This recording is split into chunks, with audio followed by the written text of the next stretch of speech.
Hyderabad నాంపల్ exhibition grounds లో చేప ప్రసాదం పంపిణీకి సర్వం సిద్ధమైంది. మృగశిర కార్తె సందర్భంగా ఆస్తమా వ్యాధిగ్రస్తులకు పంపిణీ చేసే చేప ప్రసాదం కార్యక్రమానికి ప్రభుత్వం ఏర్పాట్లు పూర్తి చేసింది. సాధారణంగా మృగశిర కార్తె ఉదయం పూట ప్రవేశిస్తుందని, అయితే ఈసారి రేపు రాత్రి మృగశిర కార్తె వస్తుండటంతో పంపిణీ సమయాల్లో మార్పులు చేశారు. రేపు రాత్రి 9 గంటలకే చేప ప్రసాదం పంపిణీ ప్రారంభం కానుంది. రాత్రి వేళల్లో వస్తున్నందున భక్తులకు ఎలాంటి ఇబ్బందులు కలగకుండా ముందస్తు జాగ్రత్తలు తీసుకుంటున్నారు. ఎల్లుండి రాత్రి వరకు ఈ పంపిణీ కార్యక్రమం నిరంతరాయంగా కొనసాగుతుందని అధికారులు తెలిపారు. ప్రస్తుతం ఎండలు ఉక్కపోత ఎక్కువగా ఉన్నందున క్యూ లైన్లో నిల్చునే భక్తులు ఇబ్బంది పడకుండా ఉండేందుకు వీలుగా పెద్ద ఎత్తున ఫ్యాన్లు, కూలర్లను సిద్ధం చేశారు. నిరంతర విద్యుత్ సరఫరాకు ఎలాంటి ఆటంకం కలగకుండా ముందస్తు జాగ్రత్తలు తీసుకున్నారు. అత్యవసర వైద్య సేవల కోసం ఎగ్జిబిషన్ గ్రౌండ్స్ లో ప్రత్యేక మెడికల్ క్యాంపులు, అవసరమైన మందులు, అంబులెన్స్లను సిద్ధంగా ఉంచారు. ముఖ్యంగా క్యూ లైన్ల మధ్యలో అత్యవసర పరిస్థితులను ఎదుర్కొనేందుకు వీలుగా సిపిఆర్ బృందాలను అందుబాటులో ఉంచారు. ఇక క్యూ లైన్లలో ఎలాంటి తొక్కిసలాట జరగకుండా, శాంతి భద్రతలకు విఘాతం కలగకుండా పోలీసులు ముందస్తు చర్యలు చేపట్టారు. మహిళల రక్షణ కోసం షీ టీమ్స్ రంగంలోకి దించారు. చేప ప్రసాదం పంపిణీ పూర్తయ్యే వరకు అన్ని విభాగాల అధికారులు సమన్వయంతో పనిచేయాలని, ఇందుకోసం ప్రత్యేక వాట్సాప్ గ్రూపుల ద్వారా నిరంతర పర్యవేక్షణ జరగాలన్నారు అధికారులు. ఎగ్జిబిషన్ గ్రౌండ్లోనే ఒక కంట్రోల్ రూమ్ను ఏర్పాటు చేసి దాని ద్వారా మొత్తం ప్రక్రియను మానిటరింగ్ చేయాలని అధికారులకు మంత్రులు పొన్నం ప్రభాకర్, వాకిటి శ్రీహరి స్పష్టమైన ఆదేశాలు జారీ చేశారు.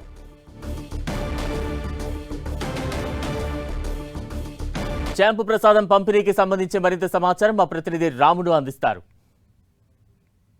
మృగశిర కార్తె ప్రారంభం రోజు అందించేటువంటి చేపమందు ప్రసాదానికి నాంపల్లి ఎగ్జిబిషన్ గ్రౌండ్లో అన్ని ఏర్పాట్లు చేశారు ప్రభుత్వ విభాగాలకు సంబంధించినటువంటి అధికారులు. ప్రధానంగా వివిధ ప్రాంతాల నుంచి వేల సంఖ్యలో ఇక్కడికి పబ్లిక్ వస్తారని అంచనా నేపథ్యంలో అందుకు తగ్గట్టుగా అయితే ఏర్పాటు చేశారు. ఇప్పటికే అనేక రాష్ట్రాలకు సంబంధించినటువంటి పబ్లిక్ ఇక్కడికి వచ్చి చేపమందు తీసుకోవడం కోసం వివిధ ప్రాంతాల నుంచి వచ్చినటువంటి వాళ్ళందరూ కూడా ఇక్కడ స్టే చేస్తున్నటువంటి పరిస్థితిని మనం చూడొచ్చు. ఎక్కడికక్కడ ఏర్పాటు చేసినటువంటి షెడ్లలో వాళ్ళందరూ కూడా సేద తీరుతున్నారు. ప్రధానంగా మనం చూస్తే యూపీ నుంచి కానీ, అదేవిధంగా మధ్యప్రదేశ్, ఒరిస్సా, పశ్చిమ బెంగాల్, అదేవిధంగా మహారాష్ట్ర, కర్ణాటక వివిధ ప్రాంతాలకు సంబంధించినటువంటి వాళ్ళు పెద్ద ఎత్తున ఇక్కడికి వస్తుంటారు. వాళ్ళందరికీ ఎలాంటి ఇబ్బందులు కాకుండా ఉండే విధంగా కూడా పోలీస్ సిబ్బంది కూడా ఎక్కువ మొత్తంలో పోలీస్ సిబ్బందిని కూడా ఇక్కడ డిప్లాయ్ చేశారు. ఎలాంటి అవాంఛనీయ ఘటనలు జరగకుండా ఉండే విధంగా ట్రాఫిక్, అదేవిధంగా లా అండ్ ఆర్డర్ పర్యవేక్షణ కోసం ప్రత్యేకంగా మనం చూడొచ్చు. మొత్తం ఇవన్నీ సెట్స్ దగ్గర క్యూ లైన్లను ఏర్పాటు చేశారు. వాళ్ళందరూ కూడా సేద తీరుతున్నటువంటి పరిస్థితి ఉంది. అయితే ప్రధానంగా మనం చూస్తే వివిధ స్వచ్ఛంద సేవా సంస్థలకు సంబంధించినటువంటి వాళ్ళు ఇక్కడికి వచ్చినటువంటి వాళ్లకు మజ్జిగ కానీ, లేదంటే టిఫిన్స్ కానీ, లేదంటే భోజనం కానీ ఇలాంటి ఏర్పాట్లను అయితే చేస్తున్నటువంటి పరిస్థితి ఉంది. ముఖ్యంగా హైదరాబాద్ నగరంలో ఉండేటువంటి స్వచ్ఛంద సేవా సంస్థలు ఏవైతే ఉంటాయో వాళ్ళందరూ కూడా ఇక్కడికి వచ్చినటువంటి ఉబ్బస రోగులు, అదేవిధంగా శ్వాస సంబంధిత ఇబ్బందులు ఎదుర్కొనేటువంటి రోగులకు వాళ్ళతో పాటు వచ్చినటువంటి వాళ్ళ ఎంబడి ఎవరైతే టేక్ కేర్గా వస్తారో వాళ్ళందరికీ కూడా ఎలాంటి ఇబ్బందులు లేకుండా వీటన్నిటిని ఏర్పాటు చేస్తున్నారు. వాటర్ బోర్డు ఆధ్వర్యంలో తాగునీటిని ఫ్రీగా అందజేస్తుండగా, ఇక మత్స్యశాఖ ఆధ్వర్యంలో చేప పిల్లలను పంపిణీ చేస్తారు. ఇక్కడికి వచ్చినటువంటి వాళ్లకు ఎలాంటి ఇబ్బంది లేకుండా ఉండే విధంగా టోకెన్స్ అరేంజ్ చేస్తున్నారు.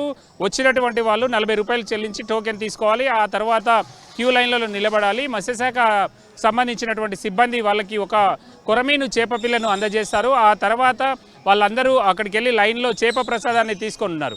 రేపు జరిగేటువంటి ఈ చేప ప్రసాదం పంపిణీ కోసం అధికారులు, అన్ని విభాగాల అధికారులు, ఇటు మున్సిపల్ డిపార్ట్మెంట్కి సంబంధించినటువంటి వాళ్ళు శానిటేషన్ విధులు నిర్వహిస్తుండగా, ఇక వైద్య ఆరోగ్య శాఖకు సంబంధించినటువంటి వాళ్ళు ఇక్కడికి ఎవరైనా వచ్చినటువంటి వాళ్ళు అస్వస్థతకు గురి కాకుండా అవసరమైనటువంటి జాగ్రత్తలను వాళ్ళు తీసుకుంటున్నారు. ఇక రక్షణ పోలీస్ వాళ్ళు, అదేవిధంగా బయట వేల సంఖ్యలో పబ్లిక్ వస్తారు కాబట్టి ట్రాఫిక్ ఇబ్బందులు లేకుండా అవసరమైనటువంటి చర్యలను ట్రాఫిక్ పోలీస్ విభాగం తీసుకుంటుంది.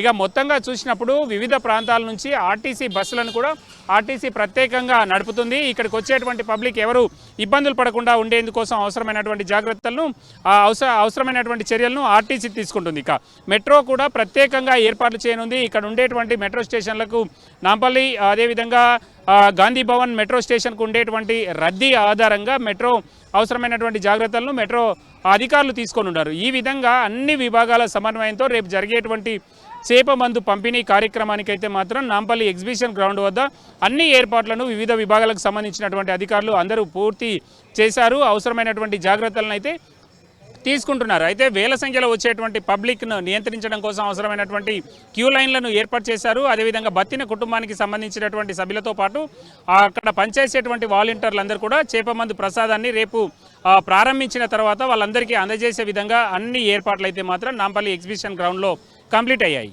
కెమెరా పర్సన్ భిక్షపత్తో రాముడు 10 టీవీ హైదరాబాద్.